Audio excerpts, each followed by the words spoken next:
Hey,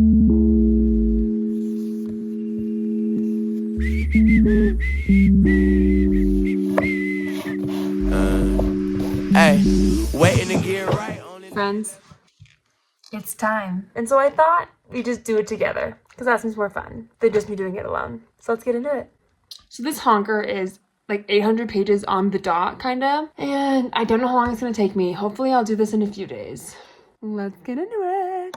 First, we have to do the thing that no one wants to do here, but take off this dust jacket. I know, ladies, I know. If you're a book girly, I understand how hard this is.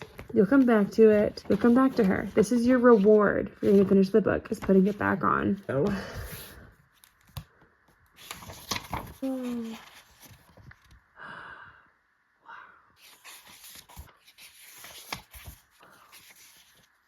Okay, let's go, guys. You left behind. Up goes the early bird soaring down. Scrounge around for whatever worms might be obtainable. Never knew who flew about theirs first. So what's available, not a lot it seems. What you gonna do for it? Anything out means. Type of dedication you gotta have as you're blazing the path. Never know who trailing you, hoping to get familiar with the ways of the things that we do. Ball hard and hold. Real talk. You know what us book girlies need? We need, for once, just one time, not even in a super sexual way, not even. I need someone with wings to hold me and fly and carry me. I want to be launched into the sky. Yeah, dragon will do, but if not dragon. I just did my skincare, so my face is all sticky and oily. But you know what I'm saying? Us book girlies are being teased with all these winged men. We ain't got no winged men. We all have healthy, wonderful, amazing partners. But none of them got wings. What the hey? I have been reading for like hours this evening, and I'm at part 3 in Crescent City. I'm like just about halfway through. I think I'm like 10 pages away from being halfway through or something like that. Okay. People do not describe this book well. I feel like anyone who describes this book describes Crescent City as like modern day fantasy. And so I go into it thinking this is like super modern day vibes. It is not. This is not like modern day vibes.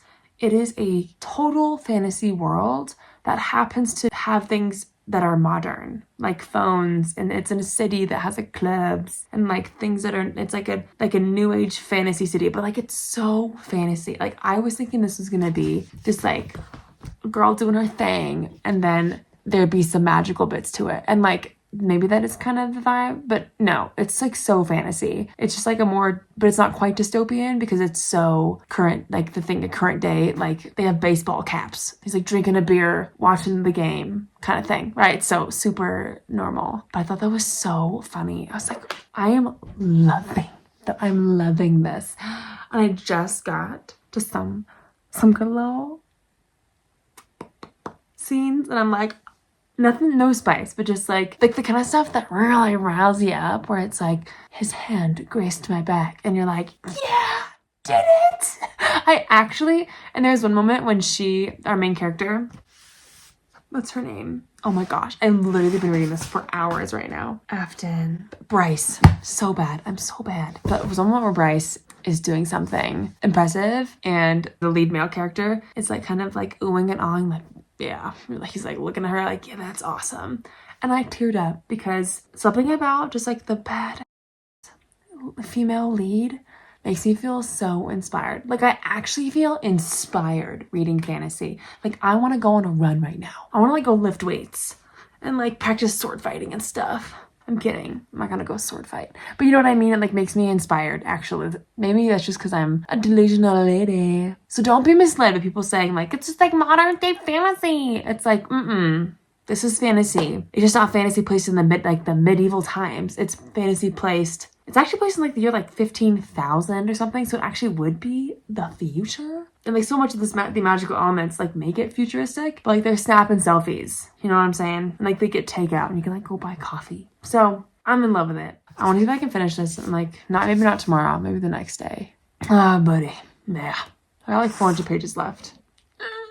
Okay. I'm gonna keep reading. Accountable. Speaking of, stack it up until it's high as the stars in the skies. Always told us shine bright. You see it in my eyes. Who we found high on the low. Yeah. Ain't no stopping. I've been reading here for like an hour. I have not gotten a lot of footage because dogs keep going in the water and then shaking me, and all these people are walking their dogs.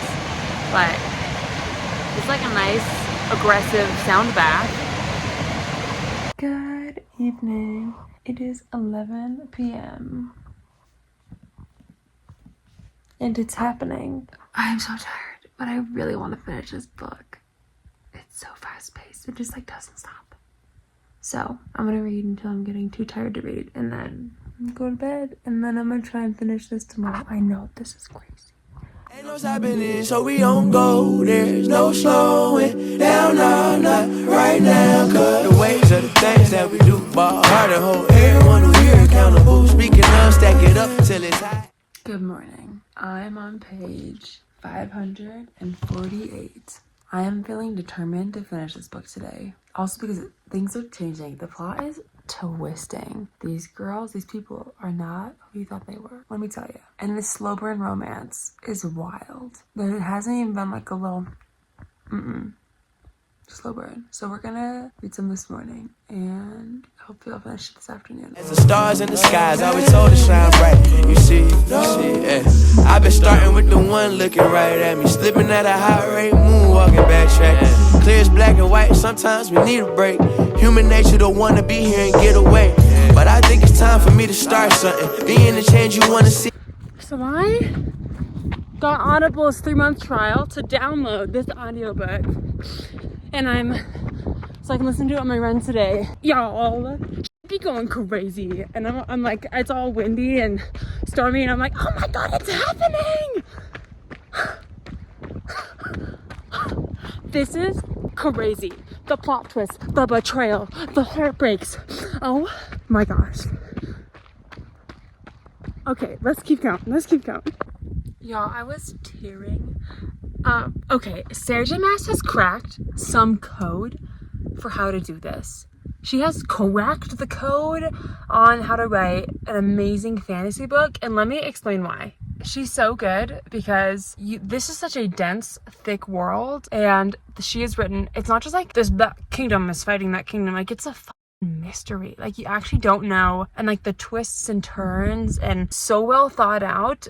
It's an incredible book. And then there's a subplot of romance that just makes you really attached to these characters. I mean, this is an 800-page book. I just got over page 600 before I left for my run. And just before 600 was like their first meagle little, like it's been a little spritz of spice in this book. And we are over 600 pages right now. That is so impressive. And that I still cannot put this story down. This is magical. Not to say this is like perfect and that it's like my favorite fantasy, but it's so good. Like I just can't stop. And I am like on the edge of my seat to figure out how this book is gonna end. Like I actually cannot guess. I have no idea. And then to think, there's 2 more? What? Sarah J. Maas has cracked a code. That's why she's so popular right now. Anyways, I'll stop. She's got it. I cannot wait to see what the ending of this book is like. Oh my gosh. Okay.